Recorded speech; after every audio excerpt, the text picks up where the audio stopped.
sy kinders, so sorg hy vir ons soveel te meer.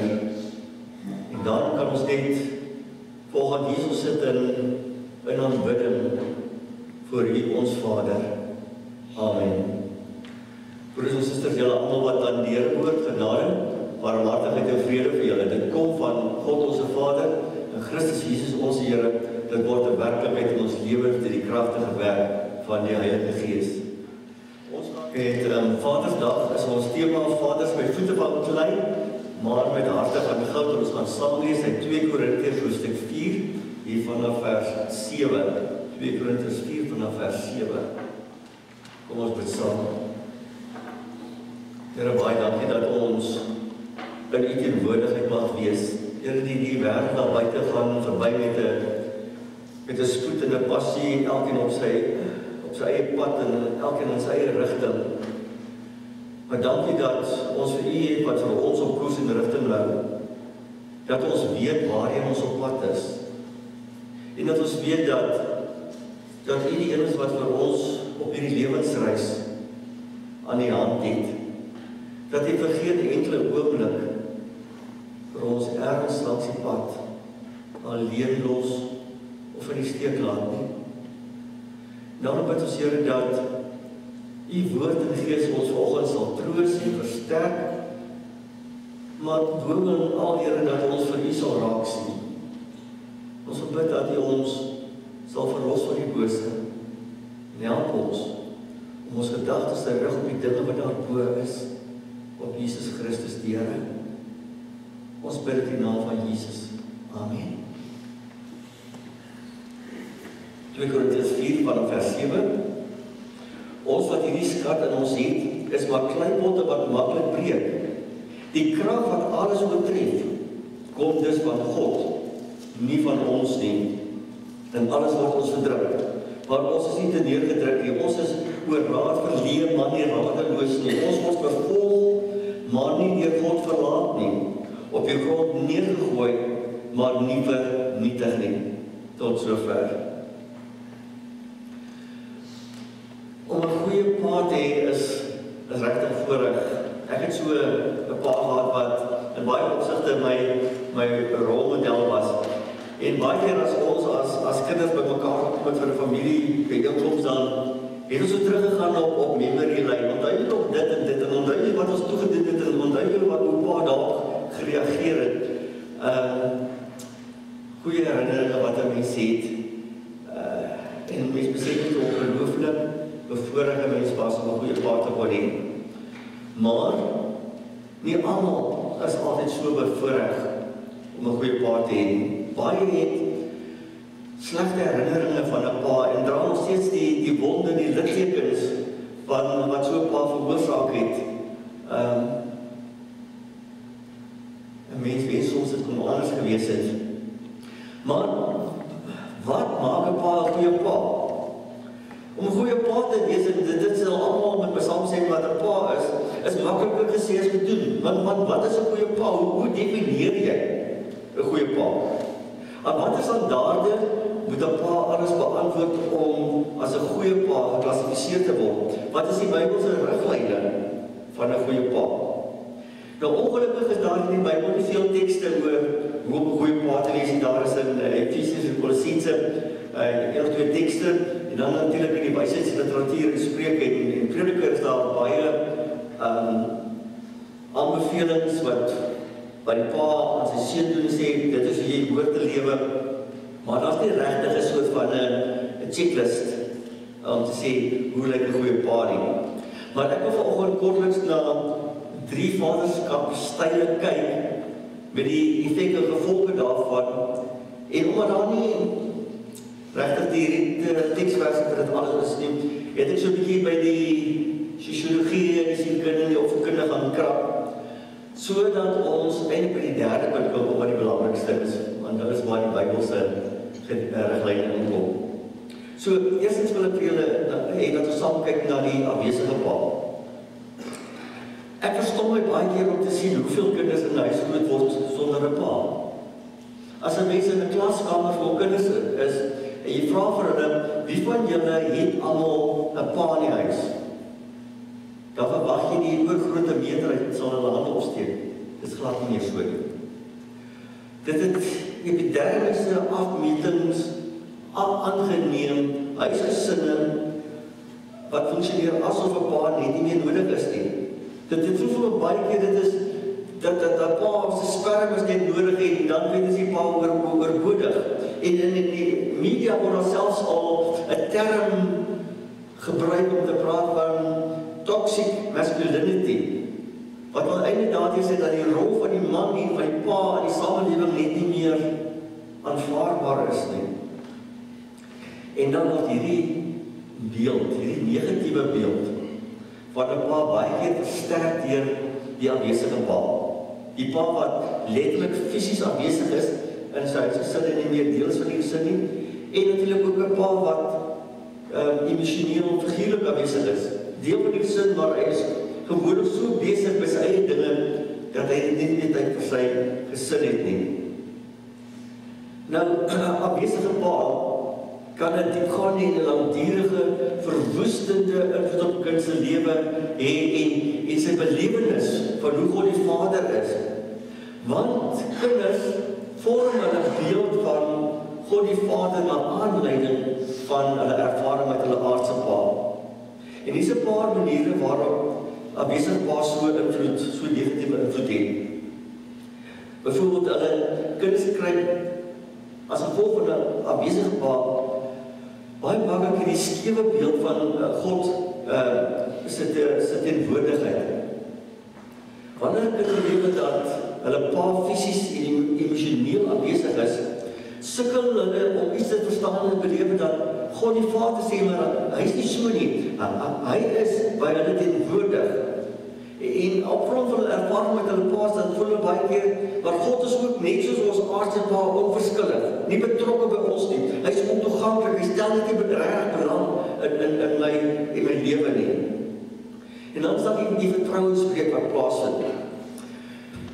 Kinders leer vertrou en veiligheid in die verhouding met hulle ouers. En as daardie band gebreek word, dan beleef hulle God ook as onbetroubaar. As iemand wat nie sy beloftes hou nie, net verdwyn wanneer jy hom nodig het, soos hulle aardse pa. En dan begin hulle twyfel of God regtig omgee en of hy daar is om te help en te beskerm wanneer hulle hom nodig het. En baie keer vermy hulle ook intimiteit met God se nabyheid, omdat hulle by hulle aardse vaders onveilig voel. En daarom skram hulle weg van God af. En dit skep baie keer 'n diep geestelike honger. Daar is 'n emosionele leegte wat by so 'n kind ontstaan. Hulle het hierdie intense soeke na 'n God wat vir hulle Vader kan wees, aan die een kant en aan die ander kant is daar soms hierdie rebellie teenoor God, omdat hulle hom beleef as maar net nog 'n God wat aanwesig is, iemand wat aanwesig is. Dit is die skade wat 'n afwesige pa baie keer in 'n kind se lewe veroorsaak, en dan met hulle begrip en belewenis van wie God die Vader is. Maar dan is tweede soos dan die boeliepa. Nou, mens weet nie altyd wat een van die twee is die eerste, die afwesige pa of die boeliepa nie. Want 'n boeliepa het net so 'n blywende effek op 'n kind se belewenis van God die Vader. En wanneer 'n kind 'n boelie as 'n pa gehad het, dan word hierdie gebroke beeld van 'n vader op God geprojekteer. As 'n kind 'n pa gehad wat 'n onvoorspelbaar, wrede, manipulerend was, dan vertrou 'n kind baie moeilik God die Vader. 'n kind se gedagtes is min of meer nie soos dit. As my pa my met vrees, kritiek of stilte behandel het, hoe kan ek glo dat God anders is? Want dis my belewenis van hoe 'n aardse pa is. En dit het natuurlik vertrouensbreuk tot gevolg. Want hoe sien jy nou vir God die Vader as iemand by wie jy veilig is? Hoe sien jy vir God as iemand wat vir jou genadig is? Want so 'n kind wag altyd dat God ons sal straf of teleurstel of verwerp, net soos wat hulle aardse boeliepa doen. En daarom ontwikkel hulle baie keer hierdie skuldidentiteit. Hulle het hierdie oortuiging dat hulle eintlik die probleem is. Omdat hulle nie goed genoeg as kinders is nie, dat hulle die pa se liefde verdien nie, dat hulle die eerste is wat alles verkeerd doen en daarom is dit reg dat hulle in die moeilikheid kom en gestraal word en weggestoot word, want hulle is nie die perfekte kinders nie. En hierdie valse skuld dra hulle ook na hulle geloofbelewenis van God, want hulle verstaan nie regtig wat dit beteken dat God sê dat hy 'n genadige en barmhartige God is nie. Want hulle is moeilik om dit te verstaan. Hulle kan dalk God se liefde en genade barmhartigheid met die kop verstaan, maar met die harte glo en ervaar is vir hulle baie moeilik. Want hulle verwag eerder oordeel en afkeuring as aanvaarding.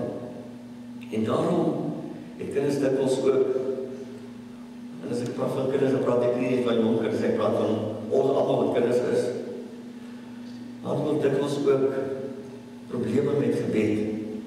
Want gebed beteken dat jy naby aan God is. Dis vir hulle ongemaklik en gevaarlik. Want hierdie nabyheid herinner hulle te veel aan 'n pa wat hulle boelie. En miskien is dit ook jou ervaring gewees van 'n pa wat aanwesig was, of wat jy dalk geboelie het. Miskien draai jy nou nog die diep wonde, die littekens, vir al die jare nog seer maak wanneer iets hierdie negatiewe herinneringe van jou pa na vore laat kom. En miskien sukkel jy op hierdie ouderdom nog steeds om God as jou vader in 'n ander lig te sien. Dat jy nog steeds God eerder vrees as iemand om te sien hy is een wat jou lief het. Dat jy eerder God se verwerping te wagter is as sy aanvaarding. Dat jy eerder God se straf verwag as sy genade. Nou wil ek vanoggend vir jou sê, en dit moet jy ergens vasloop. Onthou, God is nie 'n weergawe van jou aardse pa nie. God is nie 'n weergawe van jou aardse pa nie. God is die perfekte vergestalting van wie en wat 'n liefdevolle Vader is. Anders as wat jou pa dan was. Hy is die perfekte vergestalting van wie en wat 'n liefdevolle Vader is. En daarom kom God vanoggend ook na jou toe. En as jy ten spyte van die negatiewe ervarings wat jy dalk as 'n pa van jou pa gehad het, kom God en hy sê, hy sal daardie leemte vul. Hy sê, Psalm 27:10, al sou my pa en ma my verlaat, die Here sal my onder sy sorg neem. Dis wat God sê. Al sou jy 'n pa en ma wat jou verwerp het, hy sal jou onder sy sorg neem. En daarom moet jy die beeld van Lukas 15 van die verlore seun altyd in gedagte hou. Daai gedeelte se opskrif is eintlik gewees het nie die verlore seun nie, maar die genadige Vader, want dit gaan oor 'n genadige Vader wat hardloop en omhels nog voordat ek my skuld bely, druk hy my aan die bors. Dis die beeld van God die Vader, wat nie veroordeel, wat nie kritiseer nie, wat nie straf nie, wat nie verwerp nie, wat daarom omhels, in spite van wie wat ons is. En daarom kom God en hy bied as Vader die onvoorwaardelike liefde en aanvaarding. Want Johannes 3:16, so lief het God vir jou, so lief het God vir jou en my, dat hy bereid was om sy seun wat sterwe in my en jou plek. Onvoorwaardelike liefde en waarde. God kom en hy gee vir ons nuwe identiteit en waarde. Hy maak ons sy kinders. Johannes 3:1 sê, kyk wat 'n groot liefde die Vader aan ons bewys. Hy noem ons sy kinders en ons is dit ook. Nuwe identiteit, God se kinders. Hy gee vir ons 'n nuwe familie, die kerk, 'n geestelike familie, waar jy deel is van die huisgesin van God. En nie net deel van die huisgesin van God nie. Romeine 8:16 sê, dat ons ook die erfgename is van die hemel. Ons sê nie kinders nie, maar ons deel in al die voorregte van kind wees. Maar hy kom ook as 'n liefdevolle Vader.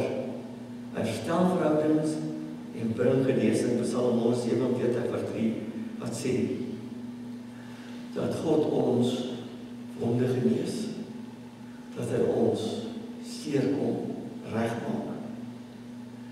So, ek wil vir jou sê, volgende, moenie vaskyk, en bly vasklou aan 'n negatiewe verlede dalk van 'n pa nie.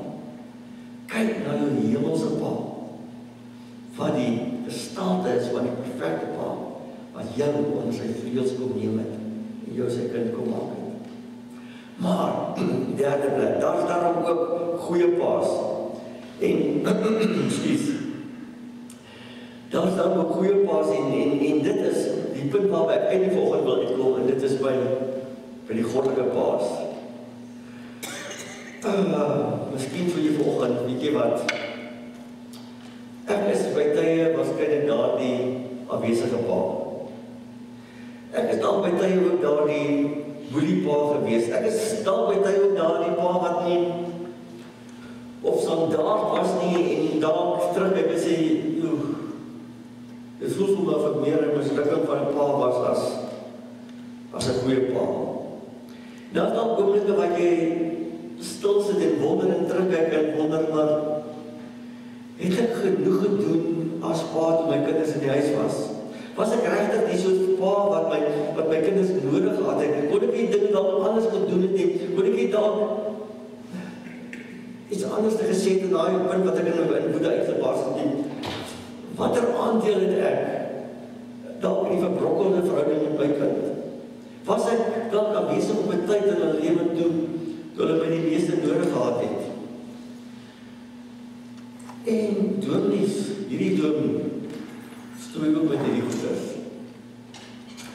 Want ek het ook 'n oudste dogter, met die verhouding verbrokkel het, wat al vir 7-8 jaar nie met ons praat nie. Ek was vir 'n lang tyd ook afwesig pa gewees, in 'n moeilike tyd wat ons deur ons lewens gegaan het. En ek kyk terug en ek vra hierdie soort vrae vir myself ook. Maar weet julle wat troos my op die ou einde? En wat moet vir jou ook as pa vanoggend te troos? 2 Korintiërs 4:7 wat sê, maar ons wat hierdie skat in ons het, is maar kleipotte wat maklik breek. Dit sê eerstens, ons is breekbaar en is okay. Ons as paas is breekbaar, maar is okay. Paulus gebruik hierdie beeld van die kleipot as beeld van homself.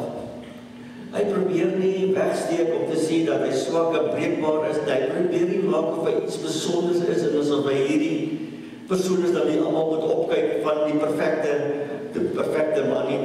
Hy sê, dit is juist hoe ons is echt mense met voete van klein.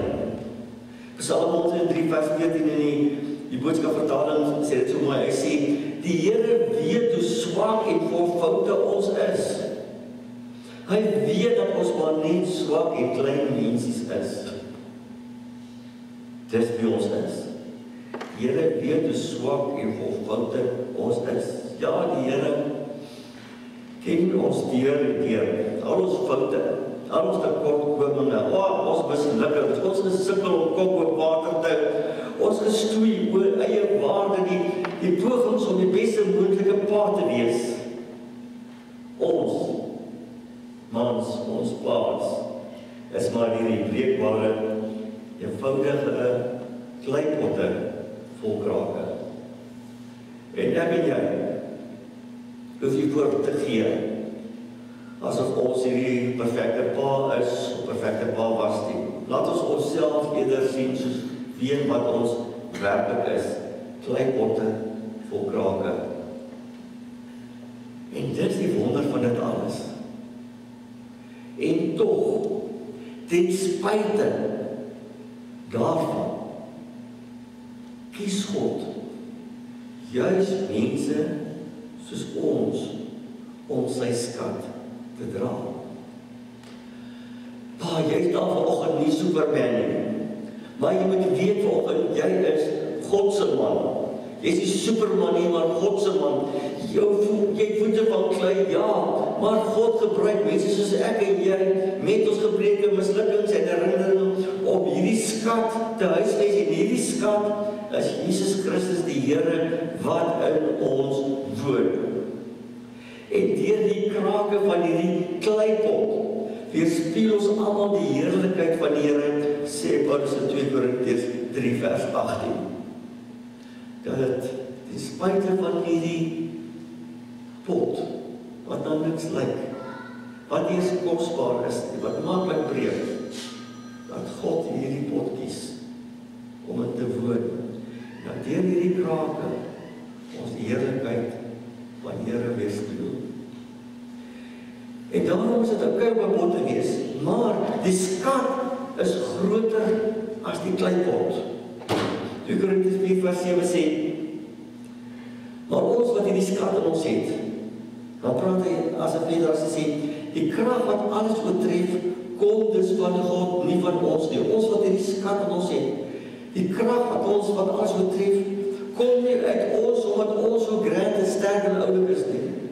Dit kom van dit wat binne in ons gehuisves is. Wanneer Paulus hierdie beeld gebruik, dan wil hy die mense nie na hom kyk nie. Hy wil hê hy sê, kyk hoe oulik en goed as Paulus dit.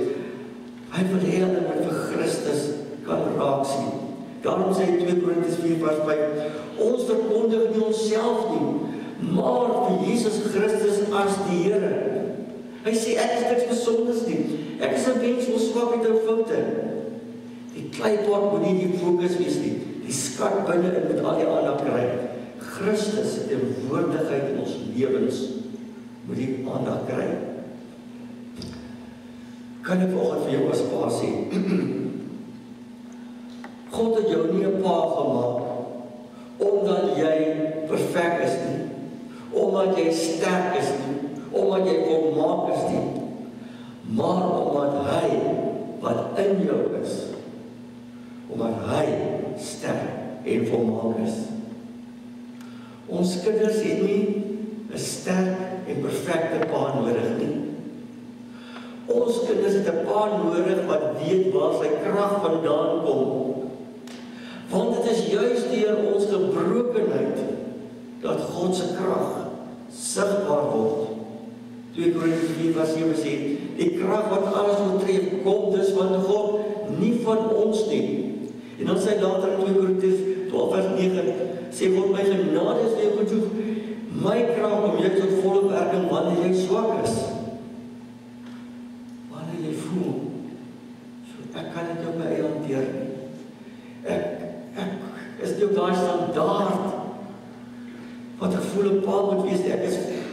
Ek sukkel om nie behoorlik pa te wees. Dan sê God, my genade vir jou is genoeg. Want wanneer jy stoei met hierdie goedes, wanneer jy hierdie gekraakte kleipot is, dan kom my krag jy tot volle werking in jou. Dis so met 'n kleipot wat vol krake is, waar binne 'n lig skyn. En Paulus sê, my breekbaarheid, laat juist God se lig deur die krake na buite deurkom.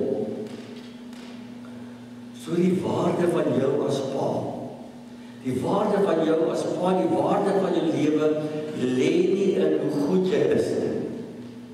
Dit lê nie daarin of jy die hoogste sport en die beste pa ooit kon wees nie. Jou waarde lê daarin, die skat wat jy in jou hart dra. Die geloof in Jesus Christus en sy krag, wat jy elke dag probeer uitleef. En als jy dalk nie altyd die situasies reg hanteer as 'n pa nie. Selfs al het jy by tye die verkeerde woorde gebruik en jou kinders weggestoot in plaas van nader te trek. Maar as jou kinders en jou kleinkinders iets van jou geloofsvertroue in God gesien het, as hulle iets gesien het van jou afhanklikheid van God, dat jy vanuit God se krag leef, Hoe jy aan God vashou toe dit moeilik was. Hoe jy die lewe hanteer vanuit sy teenwoordigheid. Dan het hulle die waardevolste ervaring van hoe 'n pa behoort te wees. Dan skryf Paulus verder in hierdie gedeelte 2 Korintiërs 4 vanaf vers 8 as hy sê: Ek het dit wel swaar, maar is nooit besmoedig nie. Ek weet nie elke dag presies wat ek moet doen nie, tog is ek nooit radeloos nie. Ek word vervolg, maar ek weet God los my nooit alleen nie. Ek word onder sy boog geloop, maar staan elke keer weer op, sê die boodskap vertaling. Hy sê dit gebeur omdat die krag van God in my is, omdat Jesus deur sy krag in my woon. En daarom kan ek, ten spyte van al my mislukkings, ten spyte van die kere wat die lewe my plat gestaan het, en ek voel om nie weer op te staan, kan ek weer opstaan, omdat God deur sy krag in my woon. Paas, ja, ons het voete van klei, maar in ons harte, in ons lewens, staan die skat van goud, wat jou en my nageslag tot seën sal wees. 'n Pa in wie se lewe Jesus teenwoordig is. 'n Pa wat aan God vashou en hom dien. En daarom sê Psalm 112 vers 1 en 2 sê, dit gaan goed met elkeen wat die Here dien. Sy nageslag is 'n sterk krag in die land. Die nageslag van die opregte word geseën. Dis my en jou nalatenskap. Ten spyte van gekraakte kleinpotte wat ons is. Laat ons dit maar volgens vir mekaar sê. Ons as paas het baie keer, heel dikwels, as paas geval, nie altyd op standaard gewees nie altyd die soos pa gewees wat ek daar wou wees nie. En miskien onthou die kinders nie altyd al die mooi dinge van ons nie. Maar hulle sal die lig onthou wat deur ons krake geskyn het. Hulle sal onthou hoe ons met hulle gepraat het oor die Here, hulle vergeef het, ons bly glo het. Ons probeer het om 'n voorbeeld te wees van iemand wat in afhanklikheid van die Here leef. Dit is die skat wat ons nalaat, nie ons perfeksie nie, maar ons lewende geloof in Jesus Christus. En dit maak van jou en my 'n pa na God se hart. Met voete van klei en al, 'n klein vol krake, maar in wie se lewe die lig van Jesus se teenwoordigheid na buite uitstraal en my kinders en kleinkinders se lewens aanraak. En dit maak van jou en my 'n goddelike pa. 'n goddelike pa is die beste pa wat 'n kind ooit kan hê. Amen. Kom ons bid saam. Here, baie dankie dat U vir ons paas gegee het. Dankie dat U vir ons 'n paas gemaak het. Dit is nie altyd maklik om 'n pa te wees nie. En Here, dit is by ons so seer as gevolg van 'n pa se foute. Maar dankie dat U vanoggend ook om ons weer vir ons kom oor en oor sê dat U is die liefdevolle, genadige, barmhartige God en Vader wat vir ons onvoorwaardelik liefhet en onder die vleuels neem en ons die kinders kom maak het.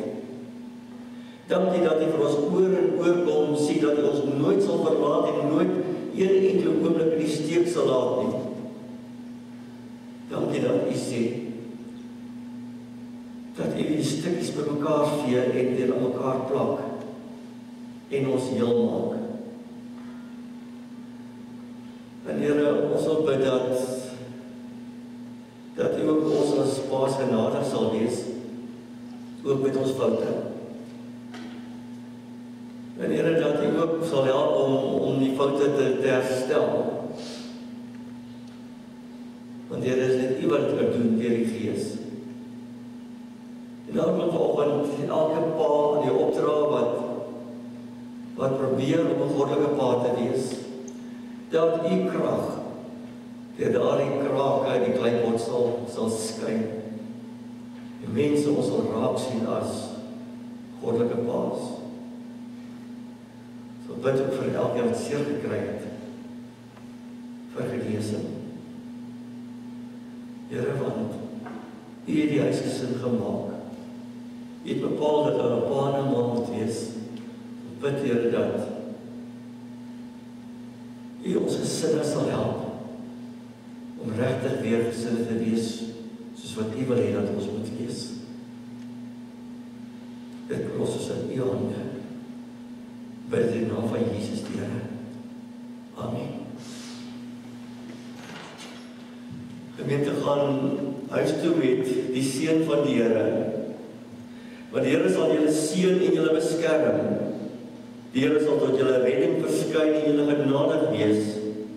Die Here sal julle gebede verhoor en aan julle vrede gee. Amen.